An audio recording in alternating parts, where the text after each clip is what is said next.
Chapter 3. I don't know about this. One of the reasons I've been reporting these Islamic traditions is because they provide insight into Muhammad's character. They establish a pattern of behavior, a willingness to deceive. Specifically, they demonstrate that Muhammad was willing to pass himself off as an authority on godly and spiritual things, when he clearly was not. That means his claim to being the messenger of God is suspect. Therefore, so is the Koran and Islam. The second reason that I have shared so many of these with you is to demonstrate that Muhammad was incapable of innovative thought.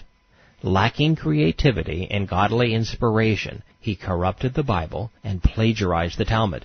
In that regard, he and the fallen angel Halal bin Shakar, known in the West as Lucifer, had a great deal in common. Simply stated, Muhammad was not capable of inventing a religion. You will soon learn that the prophet actually stole the entirety of his religious scam that became Islam.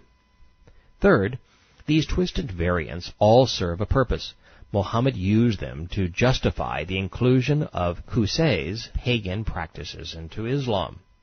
They gave the 5 pillars, all of which were pagan, some semblance of monotheistic credibility.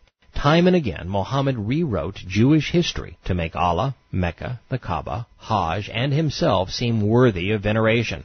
He recast Adam, Noah, and Abraham as Muslim messengers, focused on Mecca. If Adam, Noah, and Abraham weren't Muslims, then the preponderance of the Koran was stolen, not revealed. There's no other explanation for Allah's dependence on the Bible and Talmud. So Muhammad must convince us that the Jewish patriarchs all worshipped Allah, revealed Quranic revelation, made journeys to Mecca, built the Kaaba, worshipped there, and performed a complex array of Islamic rituals. If he fails in this regard, if his revisionist stories aren't believable, then the Quran is a forgery, Islam is a counterfeit, and Muhammad is a complete fraud. That being the case, there is no justification for them to kill us over it. Finally, Muhammad corrupts the lives and words of Adam, Noah, Lot, and Abraham to excuse his pathetic existence. The Islamic Adam had a cavalry. He was a warrior and a tyrant just like Muhammad. Like the Islamic prophet, the Muslim Cain was guilty of incest. He was driven to murder and lust.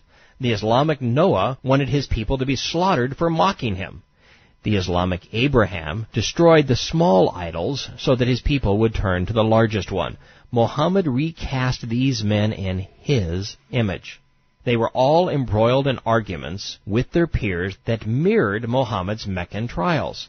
In each case, Allah punished those who rejected the messenger, just as Muhammad claims he will torment those who deny him. With Muhammad's agenda in mind, let's march ahead. Tabari. Seth stayed in Mecca performing the Hajj pilgrimage and the lesser Umrah until he died. He added the scrolls revealed by Allah to those of his father Adam and acted in accordance with their contents. He built the Kaaba with stones and clay. If the Kaaba gets one more builder, it's going to become the Tower of Babel. In the interim, we have scrolls of Babel. The people of the Torah said Enoch was born to Jared. Allah granted him the gift of prophecy. He revealed 30 scrolls to him. He was the first after Adam to write and exert himself in Allah's cause. He was the first to cut and sew clothes. He was the first to lead some of Cain's descendants into captivity and to enslave them. Not to be picky, but I thought that Eve was a stay-at-home mom. I suppose fighting made Enoch the first good Muslim, a devout religious lad following in the footsteps of Muhammad. Now we have 100 scrolls. How is it then that the first mentioned in the Quran were from Abraham and Moses, who have yet to be born? Quran 87:18 says, This is surely in the earlier books, the books of Abraham and Moses. The next hadith confirms the source of Muhammad's religious material. Tabari. Someone among the people of the Torah said, Methuselah was born to Enoch. He was the first to ride horses because he followed his father's prescribed practice with respect to the Jihad.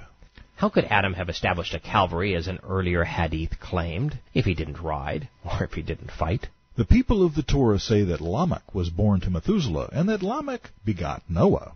But it is Mohammad who tells us in the hadith that Noah's people were just like the Meccans of his day.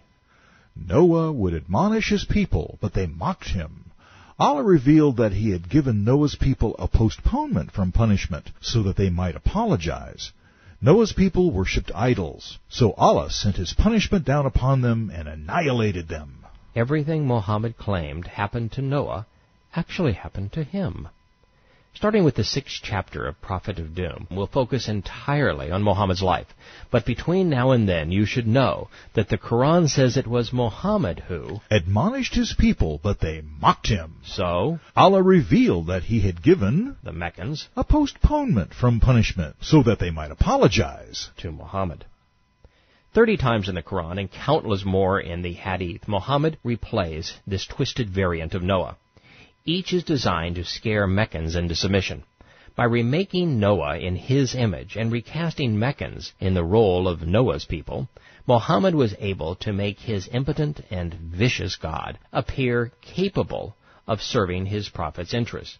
This was an incredibly clever approach. Mohammed knew that his God wasn't real, and thus Allah was incapable of miracles. So by ascribing a prior miracle to him, his toothless tiger grew fangs.